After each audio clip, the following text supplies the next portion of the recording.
तो आइए दोस्तों, आज इस वीडियो में हम लोग जानेंगे एक ऐसी शख्सियत के बारे में और उनके बचपन के बारे में जिनको सुनकर आप बहुत ज़्यादा मोटिवेट हो जाएंगे और जिनको आप लोग अगर एक हिंदुस्तानी और भारतीय हैं तो आप लोग अच्छे तरीके से जानते हैं इनके बारे में। ये जो शख्स है, इनका नाम है एपीजे अब्दुल कलाम। तो चलिए शुरुआत करते हैं इस कहानी की एक बहुत ही प्यारे कोट के साथ। वो कोट ये है, एक सपना जो दुनिया बदल सकता है उसे देखने वाले बहुत कम होते हैं और जो उस सपने को सच करने के लिए जीते हैं वो और भी कम। तो आज हम बात करेंगे एक ऐसी इंसान की जिन्होंने सिर्फ सपने देखे बल्कि उन्होंने सच करके इंडिया को एक नई दिशा दिखाई। डॉक्टर एपीजे कलाम भारत के मिसाइल मैन और पीपल्स प्रेसिडेंट की कहानी है ये। इनकी जो शुरुआत की कहानी है, एपीजे अब्दुल कलाम जो कि 15 अक्टूबर 1931 में रामेश्वरम में, जो कि तमिलनाडु में है, वहाँ एक मुस्लिम मछुआरे के घर में हुआ था।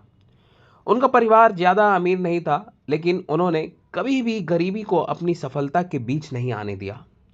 बचपन में ही उन्होंने अखबार बेचकर अपना गुजारा करना शुरुआत किया ताकि अपनी पढ़ाई का खर्चा निकाल सके।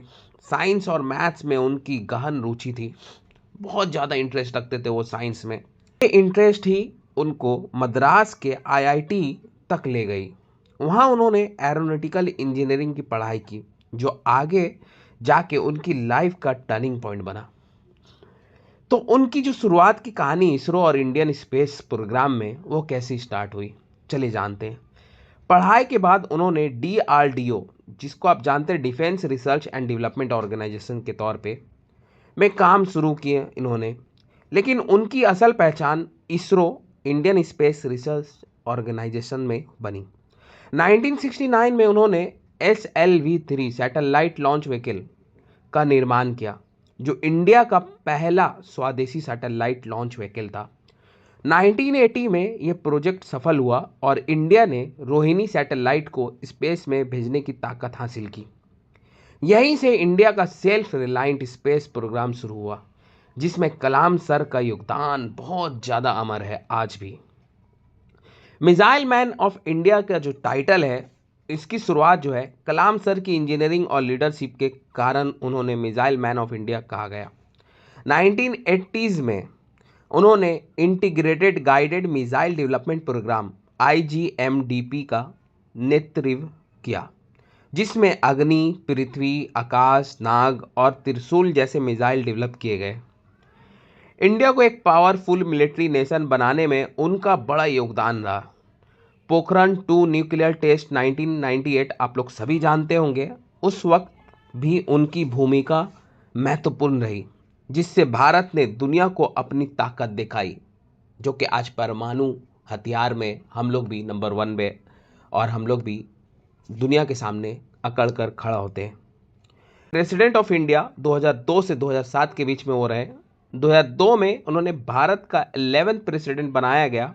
उनका प्रेसिडेंशियल टेन्योर एक विजनरी लीडर का रहा। उन्होंने एजुकेशन, यूथ डेवलपमेंट और साइंस इनोवेशन को प्रमोट किया।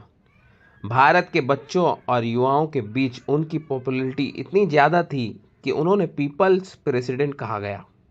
उन्होंने हर स्टूडेंट को एक ही मैसेज दिया, सपना देखो, बड़े सपने देखो और उन्हें पूरा करने की कोशिश करो। जब वो प्रेसिडेंट थे और उनसे रिटायर ले लिए, टीचर और मोटिवेटर बन गए। प्रेसिडेंट की टर्म खत्म होने के बाद उन्होंने अपनी लाइफ एजुकेशन और रिसर्च को डेडिकेट कर दी।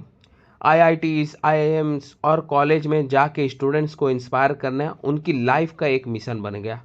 उनका कहना था, शिक्षा एक ऐसी ताकत है जो किसी भी देश को आगे बढ़ा सकती है। लेकिन बहुत अफसोस की बात यह है कि 27 जुलाई 2015 को जब वो IIM शिलोंग में एक लेक्चर दे रहे थे, तभी उनका हार्ट अटैक के कारण देहांत हो गया। लेकिन उनका सपना और सोच हर इंडियन के दिल में आज भी जिंदा है। उनका विजन 2020 एक सपना था जिसमें भारत को एक डेवलप्ड नेशन बनाना था। उनके विचार आज भी नए एंटरप्रेन्योर, साइंटिस्ट और स्टूडेंट को इंस्पायर करते हैं। तो दोस्तों, उनकी एक जो जर्नी है, ये तो मैंने शॉर्ट में आप लोगों को डिटेल में बताया कि इनके लाइफ का स्टेप बाय स्टेप क्या था। लेकिन अगर उनके अर्ली लाइफ में देखेंगे ना, जब उन्होंने अपना स्टार्ट किया था एजुकेशन, तो उनका लाइफ इतना सिंपल नहीं था।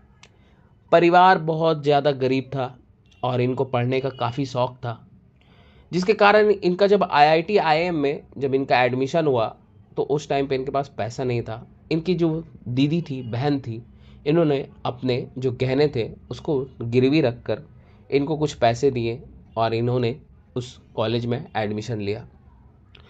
इस कहानी से आप लोगों को ये समझना होगा कि एक इंसान किस तरीके से स्ट्रगल करके आगे बढ़ सकता है अगर उसका विज़न सच्चा हो।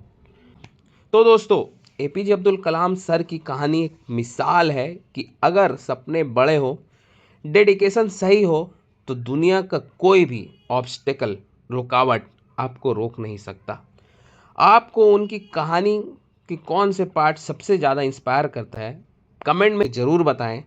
तो दोस्तों, अगर ये वीडियो अच्छा लगा हो तो प्लीज़ इसी तरीके के वीडियो के लिए और इंस्पिरेशन और बिजनेस और फाइनेंस रिलेटेड वीडियो के लिए आप मेरे चैनल को सब्सक्राइब कर सकते हैं। मिलते हैं एक नए स्टोरी के साथ नेक्स्ट वीडियो में। Thank you everyone.